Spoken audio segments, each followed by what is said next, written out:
కర్నూలు జిల్లా కోసిగిలో దారుణం చోటు చేసుకుంది. మైనర్ బాలికపై ఓ గ్రామ వైసీపీ సర్పంచ్ అత్యాచార యత్నానికి ప్రయత్నించడానికి ఓ మైనర్ బాలిక కోసిగి పోలీస్ స్టేషన్లో ఫిర్యాదు చేసింది. కోసిగి మండల పరిధిలోని ఓ గ్రామంలో 8వ తరగతి చదువుతున్న ఓ మైనర్ విద్యార్థినిపై అదే గ్రామానికి చెందిన వైసీపీ సర్పంచ్ 30వ తేదీన రాత్రి 11 గంటల సమయంలో ఆ బాలిక ఇంటిలోకి వెళ్లి అత్యాచార యత్నానికి ప్రయత్నించాడు. దీంతో ఆ బాలిక తాత గట్టిగా కేకలు వేస్తూ ఆ గ్రామ సర్పంచ్ను పట్టుకుని ప్రయత్నం చేశారు. బాధితులు తెలిపిన వివరాలు ఇలా ఉన్నాయి. కూలీకి వచ్చిన మైనర్ బాలిక తండ్రికి ఫోన్ చేసి కూలీ డబ్బులు ఇస్తానని, నీవు ఎక్కడ ఉన్నావు అంటూ ఆ మైనర్ బాలిక తండ్రికి ఫోన్ చేశాడు.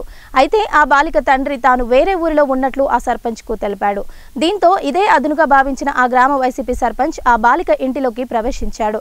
ఇంటిలోనే ఉన్న ఆ మైనర్ బాలిక తాతను గమనించని ఆ వైసీపీ సర్పంచ్ అడ్డంగా ఆ తాతలకు దొరికిపోయాడు. గట్టిగా కేకులు వేయడంతో ఆ గ్రామ సర్పంచ్తో పాటు మరో 2 కూడా పరారయ్యారు. అదృష్టవశాత్తు ఆ మైనర్ బాలిక తాత ఇంటిలో ఉన్నాడు కాబట్టి ఏమీ జరగలేదని ఆ మైనర్ బాలిక తల్లిదండ్రులు ఊపిరి పీల్చుకున్నారు. ఓ గ్రామానికి సర్పంచ్గా ఉన్న ఓ వైసీపీ నాయకుడు ఇలా అఘాయిత్యానికి పాల్పడడంపై సర్వత్రా విమర్శలు వెల్లువెత్తుతున్నాయి. బాధితులు ఇచ్చిన ఫిర్యాదు మేరకు కోసిగి ఎస్ఐ చంద్రమోహన్ కేసు నమోదు చేసి దర్యాప్తు చేస్తున్నారు.